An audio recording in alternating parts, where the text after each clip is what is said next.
अगर middle east कल decide कर ले कि ऑयल एक्सपोर्ट बंद, तो क्या अमेरिका और यूरोप घुटनों पर आ जाएंगे? 1973 के सिर्फ एक फैसले ने पूरी दुनिया की इकोनॉमी हिलाकर रख दी थी। क्या मिडिल ईस्ट फिर से वही कर सकता है?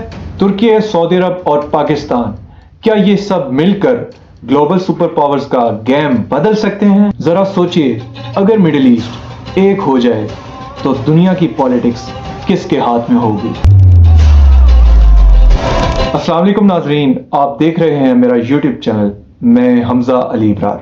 इमेजिन कीजिए, अगर सऊदी अरब, यूएई, कतर, कुवैत, अगर ये सब मिलकर एक स्ट्रेटेजिक अलायंस बनाएं, जहां ना सिर्फ इकोनॉमिक अलायंस हो बल्कि मिलिट्री कोऑर्डिनेशन भी शामिल हो, तो सोचिए ये अलायंस क्या ग्लोबल पावर्स को इफेक्ट नहीं करेगा?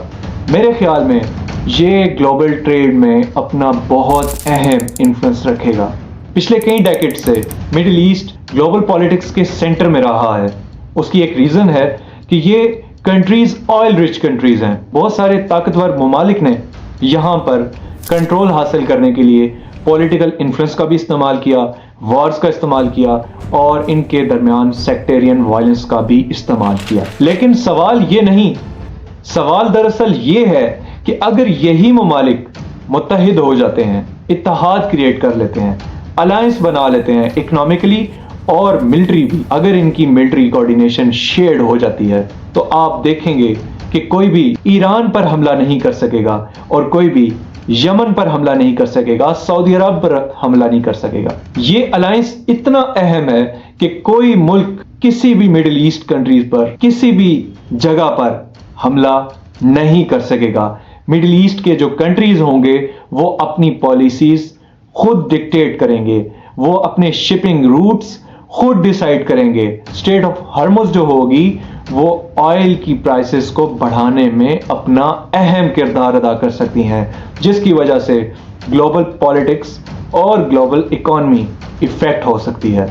ये विजन अब प्रैक्टिकल लग रहा है, ना सिर्फ बुनियानुल मरसूस के बाद बल्कि पाकिस्तान और सऊदी अरब के दरमियान जो एक डिफेंस एग्रीमेंट हुआ है उसके बाद तो ये बात तय हो चुकी है कि मुस्लिम नेटो का कयाम होने वाला है।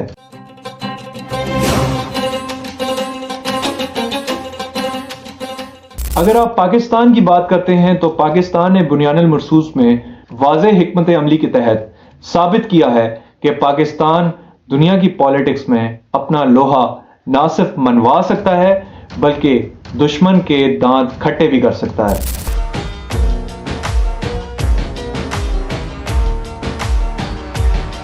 अगर हम टर्की की बात करते हैं या तुर्की की बात करते हैं तो तुर्की ने पाकिस्तान को ड्रोन्स की फैसिलिटी प्रोवाइड की थी इसी ऑपरेशन में। लेकिन हम चूंकि मिडिल ईस्ट की बात कर रहे हैं तो तुर्की का वहां पर अब बहुत अहम रोल होने वाला है। अगर ये कंट्रीज मिलकर अलायंस बनाते हैं तो दुनिया के तमाम सुपर पावर्स को अपनी फॉरेन पॉलिसी को दोबारा से रीशेप करना पड़ेगा, एडजस्ट करना पड़ेगा, क्योंकि रीजनल सिक्योरिटी हो या ट्रेड रूट्स हो वो यही मिलकर डिसाइड करेंगे। मिडिल ईस्ट का ये ब्लॉक बहुत अहम होने वाला है। अगर हम हिस्टोरिकल पर्सपेक्टिव से देखें तो मुस्लिम कंट्रीज की यूनिटी बहुत इफेक्ट कर सकती है। ये मजाक नहीं है, ये बहुत सीरियस बात है, क्योंकि मुस्लिम कंट्रीज की जो यूनिटी थी उसने पावरफुल कंट्रीज को बहुत कंट्रोल कर लिया था। माजी में अगर हम देखते हैं 1973 में अरब इसराइल वॉर, उसमें ऑयल एम्बार्गो ने दुनिया में अपना लोहा मनवाया है।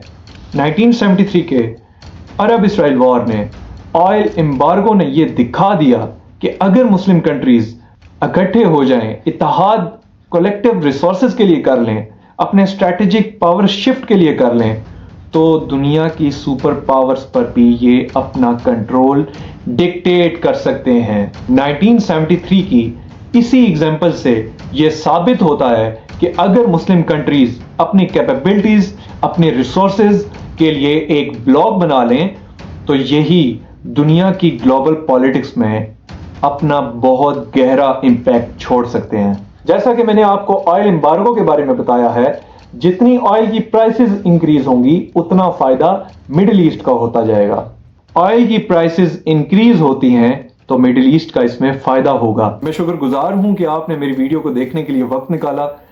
अगर आप हिस्ट्री, सियासी वाकयात और पाकिस्तान के मसाइल के ऊपर वीडियोस देखना चाहते हैं तो अपनी राय का इजहार कमेंट्स में कीजिए और मुझे बताइए अगले कौन से इशू के ऊपर वीडियो बनाऊं और उसमें अपनी राय का इजहार करूं। अगर आपको ये वीडियो इन्फॉर्मेटिव लगी हो तो बेल आइकन का बटन दबाएं और सब्सक्राइब कीजिए और मुझे सपोर्ट कीजिए। Thank you.